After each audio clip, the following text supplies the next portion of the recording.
오늘 함께 묵상할 말씀은 요한복음 20장입니다.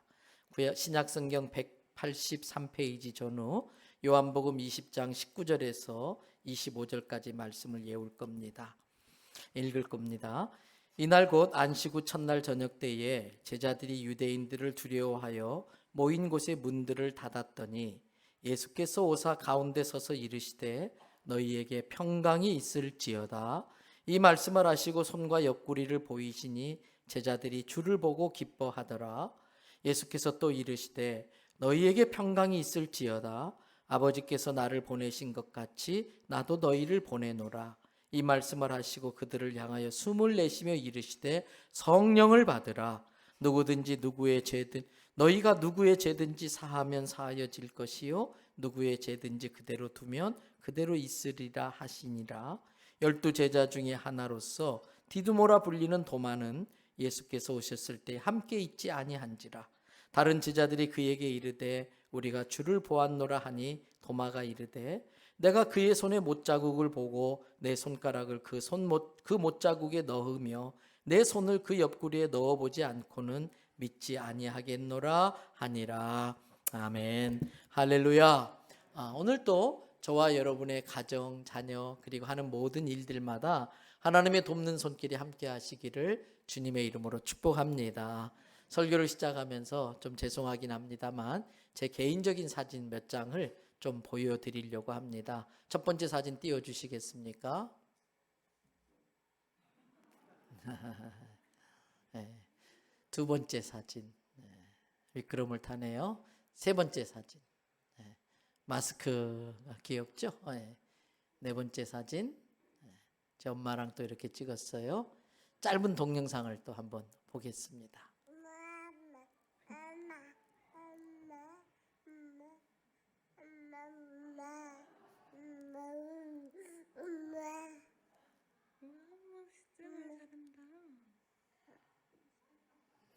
예. 제 손녀입니다. 출산해서 한국에 다시 와가지고 저희 집에서 있다가 한 4개월 정도 있다가 6개월 될 때 약 한 달 전에 이제 다시 독일로 돌아갔어요. 여러분 이 아이 이름이 이제 신시아인데 이 시아가 있을 때하고 없을 때하고 너무 다르더라고요. 시아가 있을 때 가장 첫째 일어난 변화가 뭐냐면요. 카톡이나 페이스북 같은 SNS에 사진이 바뀌더라고요. 이 아이 사진으로 다 바뀌더라고요. 그리고 집에 들어갈 때에 걸음이 빨라져요. 그러면서 이 녀석이 자고 있을까 깨어 있어야 할 텐데 깨어 있나 하는 그런 기대감이 제 안에 막 생기더라고요. 그리고 이 아이가 있은 뒤부터 가족끼리 대화가 많아져요. 이 아이를 중심으로 해서 가족끼리 자꾸 모이게 되고 대화를 많이 하더라고요. 그리고 밖에서 속상한 일이 있었다 할지라도 마음의 상태에 상관없이 집에 들어가서 이 아이를 보는 순간 저절로 미소가 촥 생기는 거예요. 그냥 저절로 얼굴에 웃음이 이렇게 번지는 걸 느낄 수 있었어요. 그리고 이 아이 때문에 집안에 웃을 일이 많더라고요. 들어가면은 오늘 얘가 뒤집어졌다, 뭐 방귀를 꼈다부터 뭘 먹었다, 이렇게 웃을 일이 많고 대화거리가 많아져요. 그리고 또 이 아이가 있은 뒤부터 마음이 넓어지더라고요. 전에 집이 어질러져 있으면 인상부터 팍 쓰고 들어가게 되는데 이 아이가 있은 뒤부터는 그러려니 어질러졌어도 아무렇지도 않더라고요. 그러다가 이 녀석이 가버렸어요. 딱 가고 나니까 그때부터 일단은 집에 들어가는 발걸음이 느려지더라고요. 그리고 집에 들어가면서 별 기대가 없어요. 아내한테는 좀 미안하지만 별 기대가 없어요. 그리고 들어가도 조용해요. 웃을 일이 별로 없고 대화가 별로 없고 좀 새벽기도 마치고 가면 이 녀석이 언제 깨지? 언제 깨서 집 방에서 나올까? 그런 기대가 있었는데 그런 기대가 없더라고요. 여러분 이렇게 있고 없고 있고가 이렇게 차이가 나더라고요. 오늘 설교의 제목이 뭔가요? 계실 때와 안 계실 때. 오늘 본문에 비슷한 상황이 나와요. 먼저 19절을 읽어보겠습니다. 우리 다 같이 한 음성으로 19절 읽어볼까요? 이날 곧 안식 후 첫날 저녁 때에 제자들이 유대인들을 두려워하여 모인 곳의 문들을 닫았더니 거기까지. 여러분, 우리가 옛날 학교 다닐 때에 문장을 쓸 때라든지 말할 때에 육하 원칙에 의해서 말해야 된다. 언제, when, 또 누가, 어디서, 무엇을, 어떻게, 왜. 방금 이 19절을 이 육하 원칙에 따라 이야기해 보면 언젠가요? 안식 후 첫날 저녁 때 누가? 예수님의 제자들이 어디서? 잘 몰라요. 어떤 한 장소에서. 다만 추정해 본다면 최후의 만찬을 했던 마가의 다락방이 아닐까 생각해 볼 수는 있겠지요. 무엇을 어떻게? 제자들이 무서워서 벌벌 떨면서 문을 걸어 잠그고 있었다라는 거예요. 왜? 예수님이 십자가에 돌아가셔서 또는 예수님이 거기에 계시지 않아서 이렇게 정리할 수 있을 거예요. 이때 제자들의 마음은 어땠을까요? 이때 제자들의 마음은 어땠을까요? 여러분 상상해 보세요. 불과 일주일 전만 해도 예수님이 어린 나귀를 타고 예루살렘 성에 들어올 때에 사람들이 모여들면서 종려나무 가지를 꺾어가지고 막 흔들어요. 호산나 호산나 다윗의 자손이 어서 오시옵소서, 우리를 구원하옵소서 막 손을 흔들어요. 그 뒤를 따라가는 제자들의 어깨가 으쓱해집니다. 목에 힘이 들어갑니다. 아, 우리 예수님이야. 아, 우리 예수님 이제 왕이 되셔. 그러면서 고생 끝 이제 드디어 우리들의 세상이 왔구나. 이 날을 얼마나 기다렸던가. 그리고 오죽했으면 제자들끼리 예수님이 왕이 되면 누가 좋은 자리, 높은 자리 차지할까 다툼이 일어날 정도였었어요. 그런 예수님이 갑자기 잡혀가시는 거예요. 그렇게 예루살렘 성에 입성하고 며칠 안 됐는데 예수님이 갑자기 잡혀가셔요. 잡혀가서 감옥에 며칠 동안 구금되어 있는 것도 아닙니다. 여러분, 법정을 한밤중에 여는 법이 어디 있습니까? 밤새워 가면서 재판하는 법이 어디 있습니까? 그런데 막 사람들을 끌고 모아서 법정을 열고 거짓 증인을 세우고 예수님을 누명을 씌워가지고 사형 언도를 내려요. 사형 언도를 내리고 며칠 있다 사형 집행한 것도 아니고 바로 그 즉시 예수님을 골고다 언덕으로 끌고 가서 못 박아 죽여버려요. 아리마대 요셉이나 니고데모의 도움이 없었다면 예수님의 제자들은 예수님의 장례식도 제대로 치르지 못했을 거예요. 도대체 어떻게 이런 일이 있을 수 있는가? 아직도 제자들은 정신이 없어요.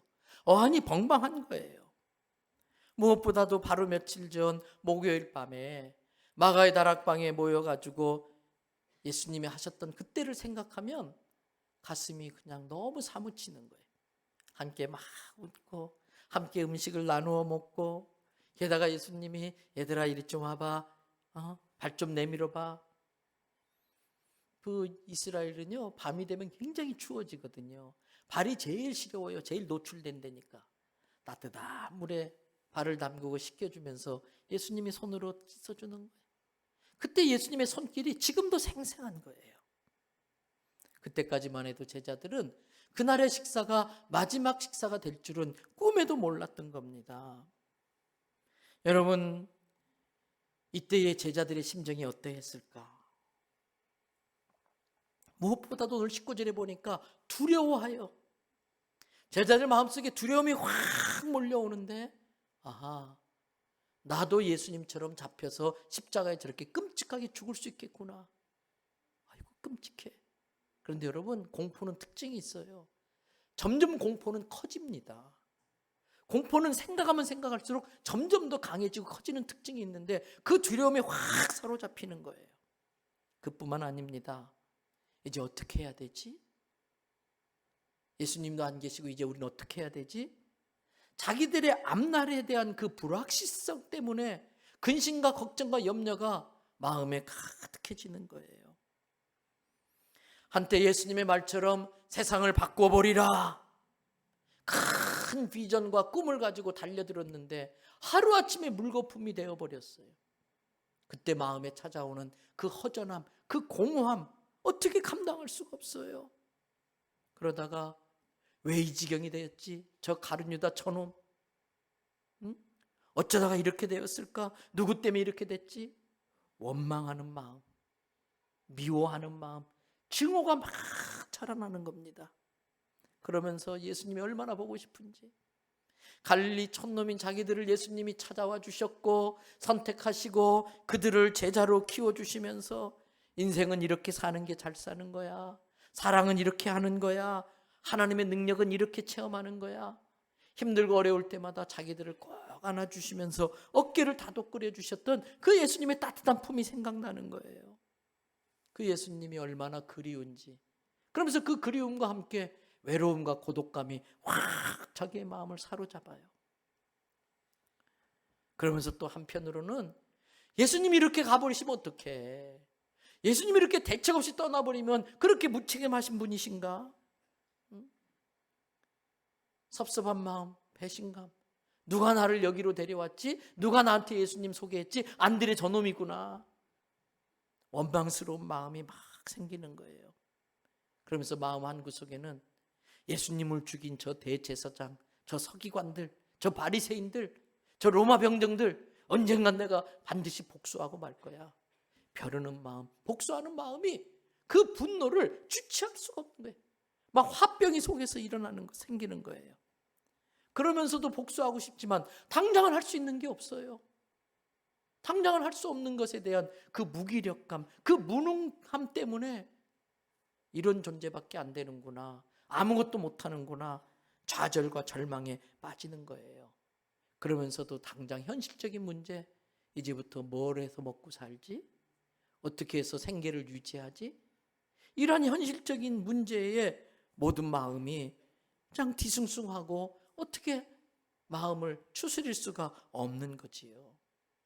이게 이 방에 숨어서 벌벌 떨고 있었던 제자들이 느끼는 감정 아니었을까요?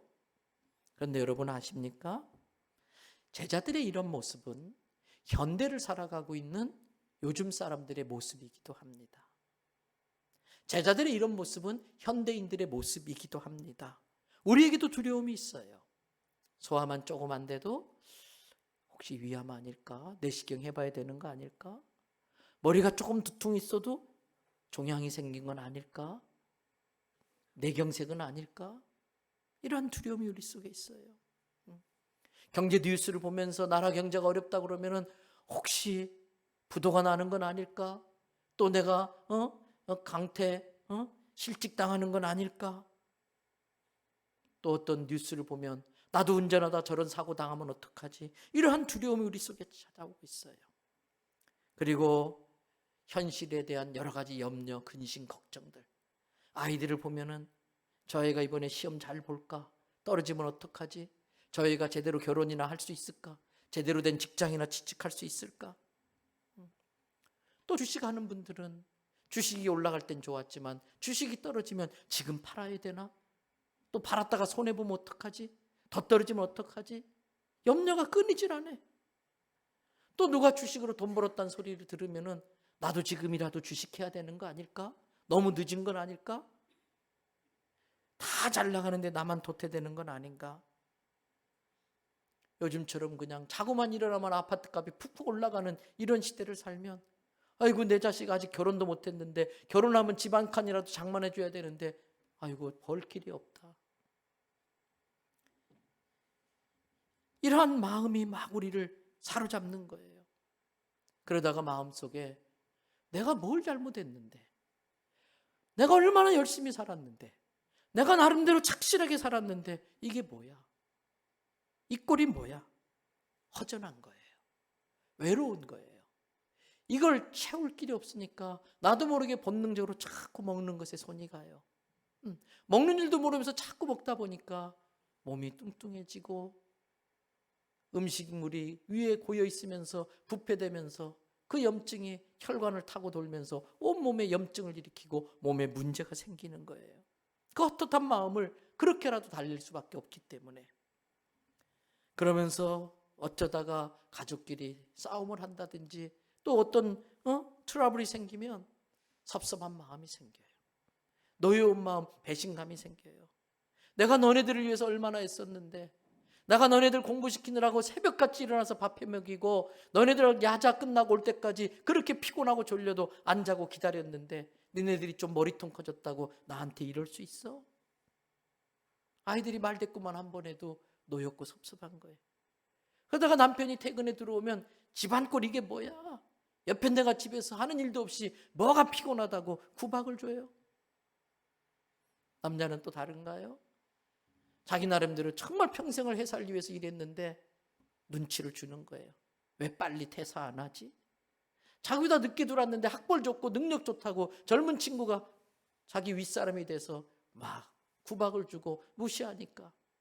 근데 집에 왔더니 또 아내는 막 돈 때문에 징징거리고 그런 이야기를 하고 얼마나 피곤한데 얼마나 수고한데 알아주지 않는 것에 대한 섭섭함, 노여움이 우리에게 있어요.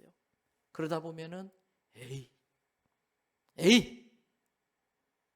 다 때려치고 싶은 마음, 자포자기, 그러면서 뭔가에 화풀이 하고 싶은 마음, 분노, 복수, 원망하는 마음이 나나 누구나 다 이 마음이 우리 안에 들어올 수밖에 없는 그 상황을 우리가 지금 살고 있어요.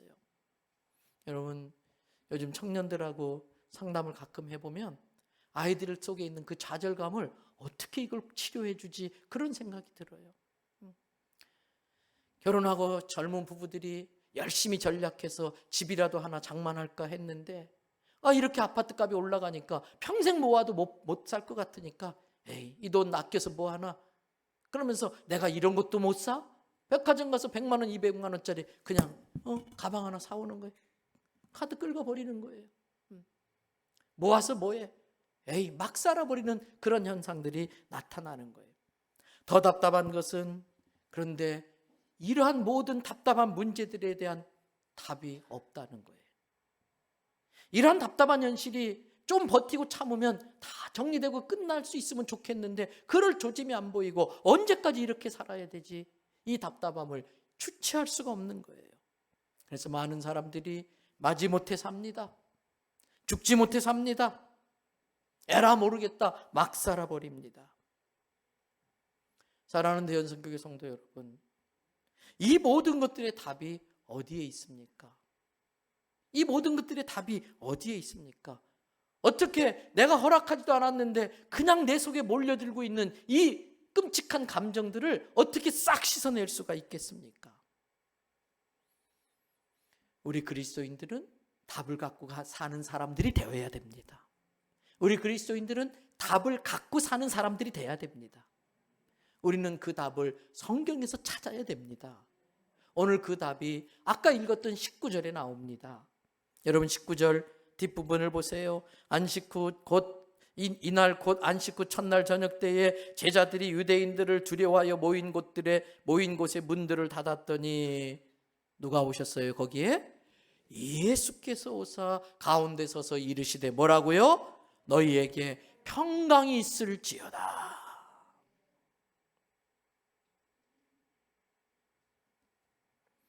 두려워 떨며 숨어있는 제자들에게 예수님 나타나셨어요. 그 순간 어떤 일이 벌어졌을까요? 여러분 생각해 보세요. 우리가 지금 예배드리고 있는데 갑자기 예수님이 실제로 나타나셨어요. 상상하셔야 돼요. 어떤 일이 벌어졌을까요? 저는 상상해 봤어요. 제일 먼저 나타나는 현상, 기절초풍할 일이죠. 놀래 자빠질 일이죠. 그 다음에 두 번째 현상, 예수 귀신이다. 오해. 예수님을 귀신으로 오해해요. 그리고 세 번째, 의심. 진짜 예수님 맞아요? 예수님 진짜 부활한 거 맞아요? 의심. 그리고 네 번째, 바로 확인 들어갑니다. 그래서 20절 앞부분에 보세요. 예수님이 이 말씀을 하시고 제자들에게 뭐라고 그랬어요? 손과 옆구리를 보이시는 거예요. 얘들아, 놀랬지? 나야 나. 못 믿겠어? 못 믿겠어? 자, 봐. 나야 나. 확인시켜 드리는 거예요. 그 순간 어떤 현상이 일어날까요? 이 제자들을 보세요. 20절 뒷부분, 이 말씀을 하시고 손과 옆구리를 보이시니, 그 다음 뭐라고 되어 있어요? 제자들이 주를 보고 기뻐하더라. 할렐루야. 예수님,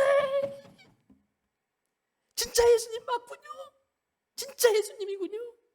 막 어쩔 줄 몰라고 막 펄쩍펄쩍 뛰는 거예요. 여러분, 신앙생활에는 이러한 기쁨이 있어야 돼. 신앙생활에는 이러한 즐거움이 있어야 돼. 예수님을 만난 그 감격, 감동, 팔짝팔짝 뛰는 그 즐거움이 저와 여러분에게 있어야 할 줄로 믿습니다. 그 다음에 나타나는 현상이 눈물바다예요. 예수님이 나타난 걸 확인하고 기뻐서 펄쩍펄쩍 뛰다가 그동안 가졌던 서러움이 확 몰려오기 시작하는데, 예수님 막 울면서, 예수님 우리도 다 죽는 줄 알았어요. 예수님 우리가 얼마나 무서웠는지 알아요. 예수님 그렇게 떠나시면 어떡해요. 막 예수님 막 껴안고 다리 가랑이 붙잡고 막 예수님 붙잡고 막 우는 거예요. 여러분, 이 덩치 큰 남정네들이 10몇 명이 모여서 막 우는 모습이 상상이 되시나요? 유치하기도 하지만 얼마나 감동스러운 장면인지 몰라요.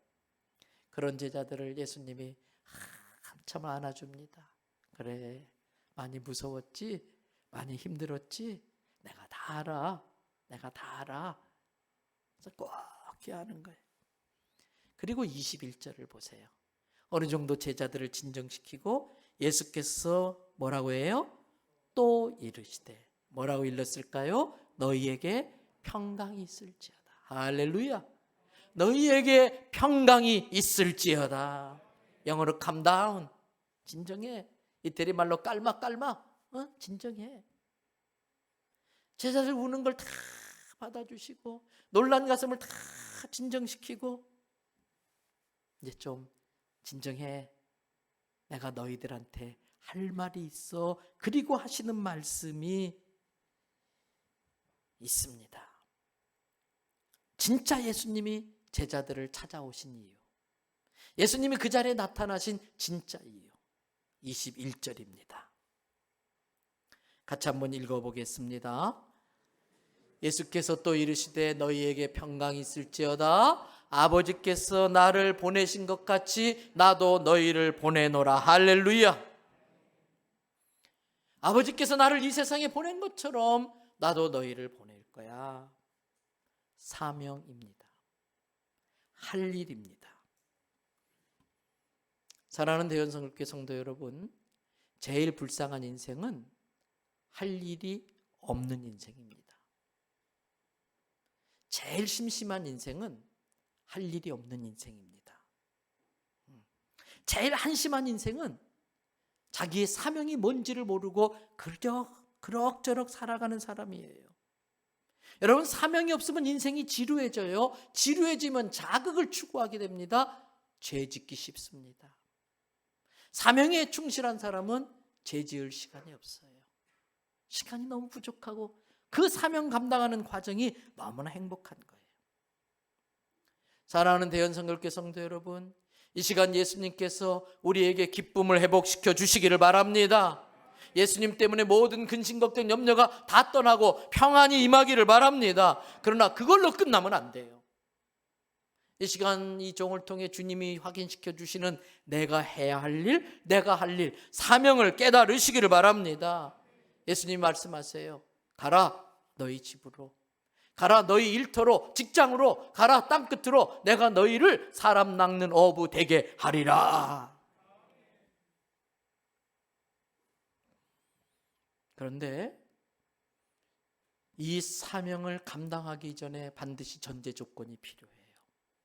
이 사명을 감당하기 위해서는 반드시 전제 조건이 있어야 돼요. 뭘까요? 22절을 보세요. 이 말씀을 하시고 그들을 향하여 숨을 내쉬며 이르시되 성령을 받으라. 성령을 받으라. 사명을 위해서 우리가 헌신하기 전에 반드시 해야 될 일은 성령을 받는 일입니다. 성령으로 충만해지는 일입니다. 성령님은 육신을 입고 이 땅에 예수님을 대신하여 오신 분이십니다. 하나님은 자기가 질서 있게 지어놓으신 이 세상의 질서를 웬만해서는 어기시지를 않습니다. 그러나 특별한 경우, 우리를 구원하셔야 되는 그 상황에서는 어쩔 수 없이 본인이 정한 창조 질서를 깨뜨리고 영이신 하나님이 육신으로 이 세상에 오시는 인카네이션 성육신의 사건을 하셨습니다. 그래서 예수님은 우리처럼 똑같은 육신을 입고 이 땅에 오신 하나님이십니다. 우리의 모든 고통을 경험하셔야 됐기 때문에, 우리의 죄의 유혹에 대한 모든 것들을 다 같이 느껴보셔야 했기 때문에 예수님은 우리처럼 똑같이 때리면 아프고 꼬잡으면 아프고 춥고 덥고 배고프고 이걸 다 느끼는 육신을 입고 오셨어요. 그러나 자기가 정한 창조 질서를 계속해서 깨실 수 없기 때문에 하나님은 육신을 입고 오신 그 예수님을 하늘나라로 데려가세요. 육신은 다시 자연으로 돌려보내고, 그리고서 그 육신을 입고 오신 예수님이 가신 대신에 우리에게 보내주시는 분이 하나님의 영이신 성령이신 걸 깨달으시기를 바랍니다. 그래서 하나님은 지금 우리에게 성령으로 함께 하시는 거예요. 요한복음 14장 16절 17절을 보십니다. 내가 아버지께 구하겠으니 그가 또 뭐라고요? 다른 보혜사. 예수님도 우리에게 보혜사. 보혜사는 그 의미는 도우시는 분, 영어로 더 헬퍼, 변론인, 변호사. 예수님 보혜사가 가시고 예수님이 또 다른 보혜사를 우리에게 주셨는데, 그 보혜사는 우리를 떠난다, 떠나지 않으신다? 떠나지 않으신다. 무엇토록요? 영원토록 우리와 함께 있으리니. 17절, 그는 무엇이라고요? 진리의 영이시다. 그런데 예수님을 모르는 세상은 능히 그를 받을 수 있다 없다? 못 받는다. 그를 볼 수 있다 없다? 보지 못한다. 알지도 못한다. 그러나 예수 그리스도를 만난 너희는 그를 아나니 그 성령은 너희와 함께 거하시며 그분은 어디 계시다? 너희 속에 계시네. 할렐루야. 예수 그리스도의 성령의 가르침이 아니면 우리는 예수 그리스도를 주로 깨달을 수 없었습니다. 믿을 수 없었습니다. 예수님을 주로 깨닫고 믿게 하시는 분도 성령의 역사이십니다. 성령님이 우리와 함께 하시지 않으면 이 성경을 아무리 읽어도 우리는 이 성경을 하나님의 말씀으로 믿을 수 없습니다. 그냥 책일 뿐입니다. 좋은 책이네, 재밌는 책이네, 도덕책이네.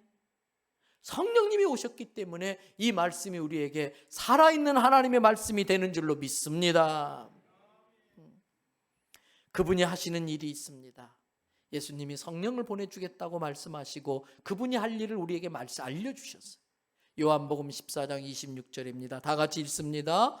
보혜사 곧 아버지께서 내 이름으로 보내실 성령, 그가 너희에게 모든 것을 가르치고 내가 너희에게 말한 모든 것을 생각나게 하니라. 할렐루야. 성령님은 예수님의 말씀을 생각나게 해주세요. 그때그때마다 선택하고 판단하고 결정해야 될 때에 이게 진리야, 이게 옳은 길이야, 이것이 너에게 평탄케 할 거야, 우리를 가르치시고 인도하시는 분이 성령님이세요. 그래서 성령님을 그 안에 모시지 않고 사는 사람은 생전 가보지도 못한 곳에 내비게이션 없이 지도 없이 혼자 돌아다니는 것과 똑같은 거예요. 헤매고 방황할 수밖에 없어요. 여러분, 이 성령님이 우리 안에 충만해지기를 바랍니다. 그럴 때 오는 축복이 있어요. 예수님이 성령님을 쫙 설명하신 다음에 그 성령님이 오시면 너희에게 이런 일이 벌어질 거야. 요한복음 14장 27절, 무엇을 너희에게 끼쳐놓으니? 평안을 너희에게 끼쳐놓으니. 나의 평안을 너희에게 준다. 누구의 평안? 예수님의 평안. 평안의 레벨이 달라요. 평안의 수준이 달라요. 예수님이 주시는 평안은 완전한 평화인 줄로 믿습니다. 우리 안에 있는 그 모든 감정들, 근심, 염려, 걱정, 두려움, 좌절감, 절망, 외로움, 고독, 원망, 분노, 포기하고 싶은 마음, 예수님이 함께 하시면서 주는 평안이 그걸 다 몰아내는 거예요. 그래서 내가 너희에게 주는 평안은 뭐와 같지 않다? 세상이 주는 평안과 차원이 달라, 질이 달라. 세상에서는 그런 평안을 얻을 수 없다는 뜻이에요. 그러므로 다 같이 읽어봅니다. 너희는 마음에 근심하지도 말고 두려워하지도 말라. 할렐루야. 근심할 필요도 없다는 거예요. 두려워할 필요 없다는 거예요. 이것이 성령님이 우리 안에 계실 때에 나타나는 현상입니다. 편안함입니다. 흔들림이 없습니다. 두려움이 사라집니다. 근심, 걱정, 염려가 떠나갑니다. 사랑하는 대연성결교회 성도 여러분, 이것이 신앙생활하는 재미입니다. 이 평안을 누리며 사는 것이 신앙생활하는 즐거움이고 특권인 것입니다. 예수 믿는 사람들에겐 이러한 특권이 주어진 것입니다. 그런데 아십니까? 이 특권은 세상을 향해서 권세로 나타납니다. 권위 있는 세력, 권위 있는 능력으로 이 세상에 나타나는 거예요. 예수님께서 우리에게 그러한 사명과 함께 성령을 받아야 된다고 말씀하시고, 그럴 때 너희에게 권세가 주어진다. 무슨 권세인가? 23절을 보세요. 다 같이 함께 읽겠습니다. 너희가 누구의 죄든지 사하면 사하여질 것이요 누구의 죄든지 그대로 두면 그대로 있으리라 하시니라. 할렐루야. 엄청난 권세입니다. 어마어마한 권세입니다. 너희가 어떤 사람의 죄가 있는데 사하여져라 그러면 사하여질 것이고, 기분 나빠 그냥 놔둬버리면 그대로 있겠다는 거예요. 엄청난 권세예요. 그런데 아셔야 돼요. 이 권세는 나를 위해 쓰라고 준 권세가 아니에요. 이 권세는 내가 누리라고 준 권세가 아니에요. 이 권세는 사람 살리는 데 쓰라고 주는 권세예요. 이 권세는 누구를 너 그러면 내가 너 죄 용서 안 해줄 거야. 예수님이 이런 권세 나한테 줬는데 너 까불면 내 말 안 되면 너 그냥 네 죄 그냥 놔둘 거야. 너 지옥 갈 거야. 그러면 이렇게 겁주는 데 쓰는 권세가 아니에요. 여러분, 오늘 주부 일면에 제가 그런 글을 썼어요. 예수님께서 십자가에 매달리실 때에 대제사장과 서기관들이 예수님을 막 비웃고 조롱합니다. 야, 네가 남을 구원해 놓고 죽은 자도 살리고 병든 자도 고치고 남을 구원해 놓고 너는 정작 구원 못하냐? 한번 내려와 봐, 십자가에서. 예수님 내려가십니까? 안 내려가십니까? 안 내려가세요. 그때 예수님 내려가시면 우리의 구원은 날아가는 거예요. 우리는 구원 못 받는 거예요.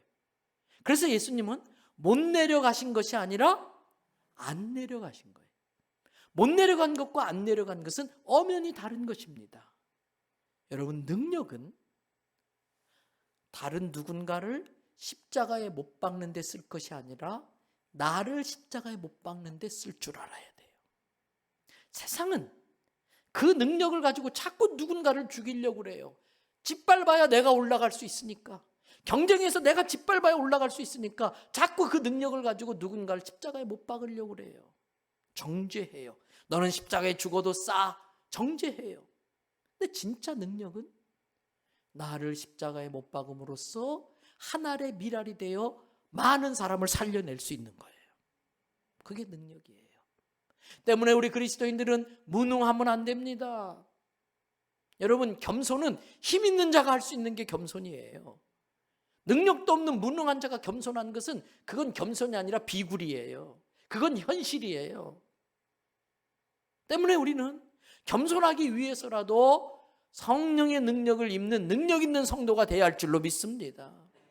승리의 삶을 통해 하나님께 영광 돌리기 위해서, 그리고 그 권세를 가지고 많은 사람들을 구원하기 위해서. 그래서 네가 그 죄를 사하면 사하여질 것이요, 이 말씀의 뜻은 예수 그리스도의 보혈의 권세를 우리에게 맡겨주셨기 때문에 내가 가서 그 십자가 복음을 전하고 그 보혈의 능력을 그 사람이 듣고 깨닫게 되어서 회개하면 그 사람의 죄가 용서된다는 거예요. 근데 내가 전하지 않아서 그 사람이 보혈의 능력을 듣지도 못하고 알지도 못하면 그 죄가 용서되어지지 못한다는 의미인 것이에요. 때문에 우리의 권세는 누군가를 살리는 권세가 돼야 할 줄로 믿습니다. 그래서 여러분, 부활의 주님을 만난 사람이 그 다음에 꼭 해야 될 게 성령 불세례를 받는 거예요. 그래서 기독교의 가장 중요한 절기가 성탄절과 부활절인데, 부활절 다음에 바로 이어서 나오는 절기가 무슨 절기일까요? 성령 강림절. 유대인의 절기가 3개가 있어요. 유월절, 오순절, 초막절. 애굽의 노예 생활하고 있던 그 이스라엘 백성을 모세를 통해 하나님이 출애굽시키는데 바로가 말을 안 들어요. 10번째 재앙을 모든 집안에 또 짐승까지도 첫 번째 난 건 다 내가 죽여버릴 거야. 바로 네가 출애굽 안 시키면 출애굽 시킬 때까지 다 첫째 난 것들은 죽일 거야. 막 장자들이 죽어나갑니다. 짐승의 새끼조차도 첫 번째 태어난 건 막 죽어나갑니다. 그런데 유일하게 모세가 시킨 대로 죄 없는 어린 양을 잡아가지고 그 어린 양의 피를 문설주에다가 문에다가 발라놓은 그 집만 죽음의 사자가 건너뛰는 거예요. 이렇게 우리를 구원해 주신 하나님의 은혜, 그 보혈의 능력에 감사해서 지키는 절기가 유월절. 기겁을 한 바로가 빨리 나가라, 빨리 가라, 징그러워 죽겠다, 빨리 떠나라, 오늘 밤 당장 떠나라. 너무 급히 떠나다 보니까 떡을 발효시킬 시간이 없어요. 그래서 물에다가 밀가루 반죽해서 들고 나왔어요. 곰팡이 교자, 곰팡이를 넣지 않은 무교병 떡을 먹으면서 이 광야를 지내왔어요. 그래서 이스라엘 백성들은 유월절 바로 그 다음 날부터 초막절이라는 절기를 지켜요. 장막절이라고도 해요. 그래서 지금도 이스라엘 백성들은 이 유월절 바로 다음 날부터 시작해서 일주일 동안 베란다 같은데, 아파트 사는 사람들조차도 베란다 같은데 이런 풀로 움막을 지어놓고 일주일 동안 거기 살면서 무교병, 딱딱한 맛없는 빵을 먹으면서 쓴나물을 먹으면서 출애굽의 그 고난 속에 우리에게 먹을 것 주시고 인도하시고 살려주신 하나님의 은혜를 감사해요. 그런데 이 안식일 바로 첫째 다음 날에, 큰 안식일 첫째 다음 날, 유월절 다음 날이 보리와 밀이 나는 첫 번째 결실을 하는 시기다. 그래서 이때를 초실절이라고 그래요. 그리고 이 초실절은 그래서 무교절 기간에 같이 있게 되겠지요. 이 초실절에서 77이 49, 그래서 77절이라고도 그러고 날짜를 다 모으면 50일이 되기 때문에 오순절이라고 그러는데, 이때가 하나님 앞에 추수해 주신 걸 감사하는 예배를 드리는 감사절이에요. 맥주절이라기도 하고 이렇게 하는 거지요. 여러분, 바로 그것은 첫 번째 열매 맺는 초실절에 예수님이 죽으심으로 부활하셨다고 하는 부활의 첫 열매를 의미하는 것인데, 이것이 신약이 와서 어떻게 되느냐? 오순절 마가의 다락방에 기도하고 있던 제자들에게 성령이 확 임하시는 거예요. 그때 제자들은 문을 박차고 나가가지고 예수님 부활하셨습니다 외치기 시작할 때에 많은 사람들이 회개하고 돌아오면서 교회가 생기게 돼요. 부활의 첫 열매 예수님을 스타트로 해서 교회를 통해 지금도 수많은 영혼들, 오늘도 우리 교회에 이렇게 귀한 분들이 등록하셔서 그 영혼이 하늘나라 생명책에 기록된 줄로 믿습니다. 이 열매들을 맺게 하는 게 교회인 것이에요. 그러므로 여러분, 우리 예수 믿는 사람들, 특별히 대연설교회 성도들은 성령님을 받으시기를 바랍니다. 성령님을 사모하시기를 바랍니다. 오늘 부활절부터 앞으로 오순절까지 50일 동안 성령님을 간절히 구하세요. 성령 충만하게 해달라고 기도하세요. 성령의 불세를 해달라고 기도하고, 나를 통해 성령의 각양각색의 은사들 예언하고 영분별하고, 손 얹어 기도하면 병이 낫고 귀신들이 떠나고, 또 방언의 은사 같은 은사를 달라고 사모하며 기도하시기를 바랍니다. 이제 말씀 마칩니다. 오늘 19절로 다시 들어가 보세요. 돌아가 보세요. 이 19절 시작할 때 아까 육하원칙을 이야기하면서 언제 먼저 물어봤어요.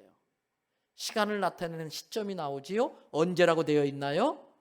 안식 후 첫날 저녁. 그런데 성경 앞으로 한 장 넘겨서 20장 1절을 보세요. 거기에도 또 시간을 나타내는 말이 나와요. 거기 뭐라고 되어 있나요? 안식 후 첫날 일찍이. 예수님 안식일 첫날 저녁에 부활하셨나요? 새벽에 부활하셨나요? 새벽에 부활하셨어요. 그러면 제자들이 안식 후 첫날 이 저녁에 문을 걸어 잠그고 벌벌 떨고 있는 그 순간 예수님은 이미 부활했다 안 했다? 부활하셨어요. 근데 제자들이 안 믿었어요. 예수님이 내가 그렇게 장사된 지 3일 만에 부활할 거라고 누누이 말씀하셨는데도 안 믿었어요. 그래서 예수님이 마리아에게 사명을 줬어요. 가서 전해라. 요한복음 20장 18절 보세요. 다 같이 함께 읽겠습니다. 막달라 마리아가 가서 제자들에게 내가 주를 보았다 하고 또 주께서 자기에게 이렇게 말씀하셨다 이르니라. 그런데도 안 믿는 거예요. 그런데도 안 믿는 거예요.